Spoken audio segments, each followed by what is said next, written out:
Okay, let's talk about Trey Alexander. Yep. Uh, I love Trey Alexander so much. I love everything about that dude. Why didn't He he stay in is, the draft, Sam? What happened? he didn't get the guarantees he wanted. Just didn't have the first round. He wants to go in the first round and didn't have it. I would have had him in the top 35. Like it would have been, I didn't like finalize a ranking for him because I kind of thought it was going the way of going back to Creighton, but I felt confident saying he would have been a top 35 guy for me, for sure. He is somewhere between 6'4" and 6'5". He has some ball skills that allow him to play at point.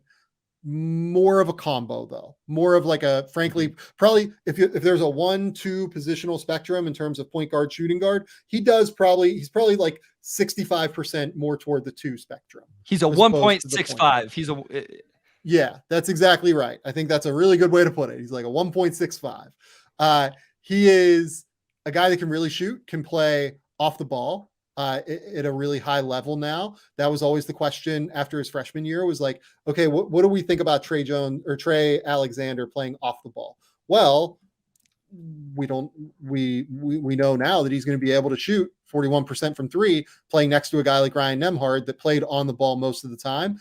This year, I'm assuming that he's going to play more on the ball.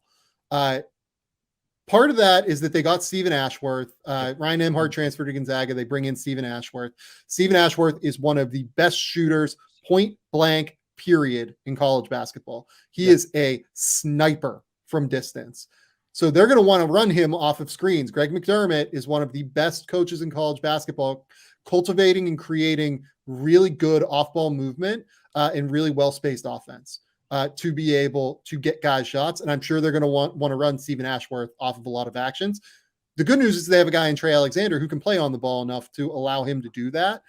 I would love to see Trey Alexander be able to play a little bit more point this year, showcase a little bit more of the passing. I think he's a really good decision maker. I think that, you look at the assist turnover ratio, it was like 1.7 to 1 last year, but I think he has more capacity in terms of his passing and decision making and vision in general than what we've seen previously. As a freshman, he shot 28% from 3, but shot 82% from the line. You could see that there was a lot there in terms of the actual touch game. The final thing I will bring up with Trey Alexander is his defense. This dude is a monster on defense against 1s and 2s. And he's good. He's strong enough to deal with 3s. He's not going to be great there necessarily, but he is a monster on 1s and 2s at the point of attack, being able to chase off of screens. He's a fantastic defender as well. It's just a very complete game. That's why I like him. And that's why I think he's going to be a first-round pick. Yeah, maybe this is a guy I'll learn a lesson on, but he just seems like the perfect combo guard because there's enough size. He can really play, as you outlined. Here was interesting. I went and looked at the 3-point shooting first. Not only did he jump 13%, Sam, it was on almost 3 more attempts per game. So it's one thing to jump in percentage. It's another thing to do it while you increase attempts. But these synergy play types, 30% as a pick and roll handler and 30% spot ups. So to me, that's a guy that is getting that, like we said, kind of half and half.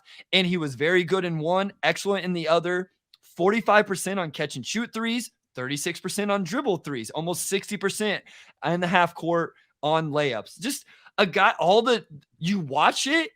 And he was the Creighton player that always kind of impressed me the most when I watched the games. And then you look at the numbers and the numbers kind of back that up. A team that we thought might have 4 or 5 NBA guys.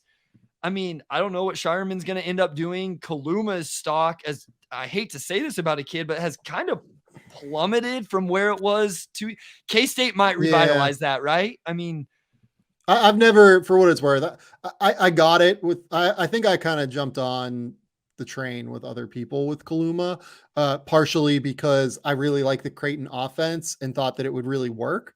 I've never bought the feel though, unfortunately, was always my worry with him.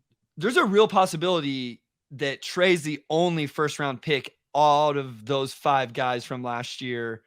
Yeah. I assume Kalkbrenner is a pro at some point, but probably not a first round pick. Probably right. Yeah. I mean, if he comes out, and I think Kalkbrenner can shoot. Okay. Like, I truly think Ryan Kalkbrenner can shoot. Okay. And I think it's like a confidence thing for him where like he needs to just let it fly. if he comes out and shoots 36% on 3-point attempts per game, all bets are off with Ryan Kalkbrenner, given how good of a rim protector he is. Yeah. I think it's much more likely he goes in the second round, though. Okay. So I guess my overall point was we had these, 5 guys or whatever, this Creighton team, and it was such a weird start to the year for them anyway. But Trey, I think, is the cream of the crop with them, and that's where I'm at with it. So I really like it. And again, maybe I get burned. Maybe this is one of those 6'4", 6'5" combo-y guards that ends up not finding a role, and I learn a lesson. But I just, if I'm going to learn a lesson on a 6'5" combo guard, it's going to be Trey Alexander, and I'm going to feel okay. I'll hold up my own receipt on missing on Trey Alexander if that's what happens. That's kind of how I feel on it too. I think he can really play. I think he can really, really play. I think he knows how to play. I think he has he has enough creativity to where I think he can play enough on the ball to be a combo in the NBA, as opposed to just a position lock 2.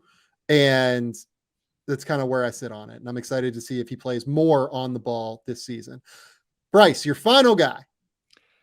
All right. I'm trying to choose between 2, but I'm going to go this. I'd probably watch more of guys outside of the top, whatever, than in the top 10. Yeah.